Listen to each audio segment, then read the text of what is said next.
I finished testing out the panel and correcting the schematic where I found errors, and now I've got the restored tube tester, the bridge panel on the right, and the panel from the parts set on the left. Remember, I said it's a newer panel. So I'm going to be testing it to make sure that it still works. I've already checked a 6U8 on this panel, so I know that I haven't messed anything up there.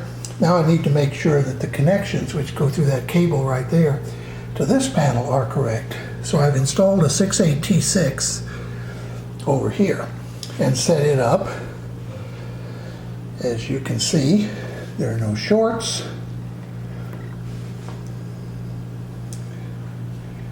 Raising the sensitivity to good.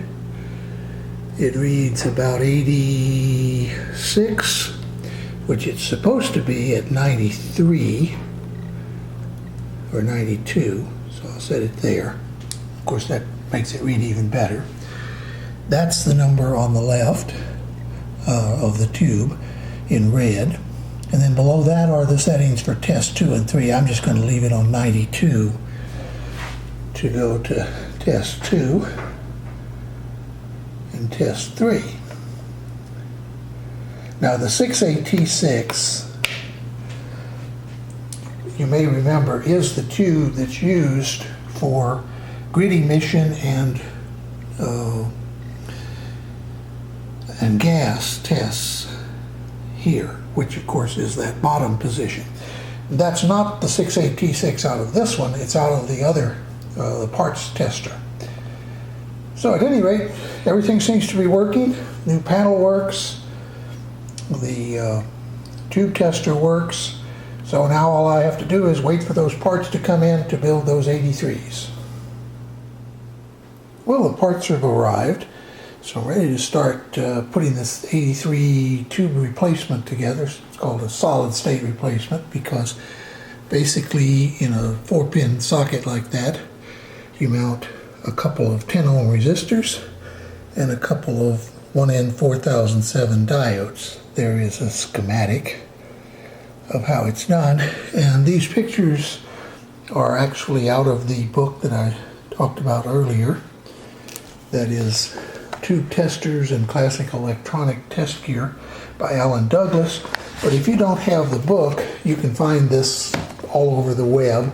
Just look for 83 solid state replacements or 83 tube replacements or whatever.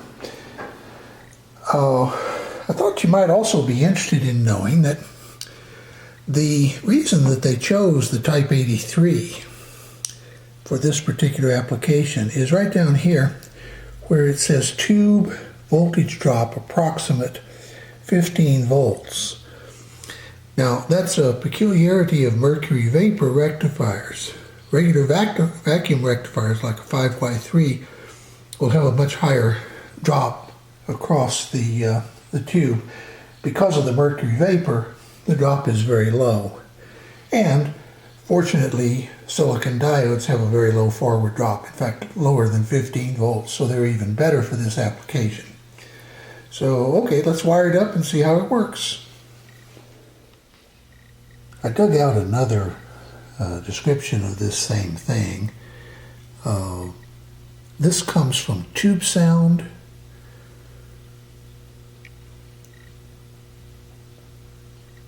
On the web, solid state replacement for number 83 tube, and it's got a little more, a few more pictures showing how you do it. There's the connecting the two diodes and the two resistors together, and then soldering them, and then inserting them into the 4-pin socket.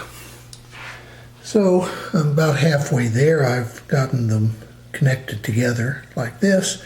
So let me insert them in the socket, solder them up, and then we'll be ready to start trying them out in the tube tester. I thought that some of you might ask whether you can actually test these in a tube tester. And the answer is generally yes, you can. You might have to vary the sensitivity control since the voltage drop across these is different But basically all a tube tester does when it's testing a rectifier, all tube testers, is measure the current through from the cathode to the plate. And that's what this does. Now the reason I say all tube testers is because a rectifier has no grid. You can't have a mutual conductance. There's no grid voltage to affect it. So in this case, this is the first setup. There's two plates in an 83. So this is the first setup for a type 83. There it is. It's 5 volts, JR0300, 00, and then 62 on the English. And that's where I have it set. There's the 03000, and then I have the English set there. Now, I'm going to test this at much lower voltage. That's just to keep the resistors in there from heating up more than they really need to. And remember, in this case, the resistors aren't doing anything to the circuit. That is, they're just absorbing some power from the filament circuit and providing a midpoint for the diodes to connect to, since in this case the heater is the cathode, or I should say the filament is. So let's see what happens when we push the test. Well, it indicates that's a pretty darn good unit. Now let's go to the other position, which is 2 there, and try it. And once again, you see, pretty good unit. So, in case you wondered, this 83 to a tube tester looks exactly the same as an 83 tube, even though it's silicon diodes. So let's plug it into the B and K and see how it works there.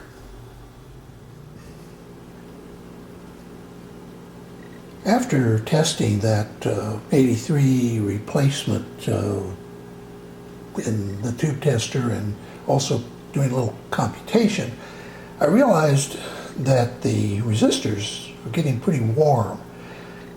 It's a 5 volts across essentially 20 ohms. So that's, you square the voltage and divide by the resistance, so that's 5 squared, 25, divided by 20, a little over 1 watt. Well, those are 1 watt resistors. I'd like to get the wattage under a watt, so I decided to try one with 15 ohm resistors. But I thought I'd show you something here. Now there are 2 resistors that are 15 ohms, brown, green, black. But out of the same bin, I found these 2 resistors. They also look to me like they're brown, green, black, but they're not. It's actually violet, green, black. I found that because before I put resistors in, I always check them on an ohm meter to make sure that the value I think I'm reading on the color code is actually the value of the resistor. And in this case, it saved me from a big mistake. I'd have had a 15 ohm resistor and a 75 ohm resistor in one of the units, which would have unbalanced things pretty badly. So I just thought I'd show you that.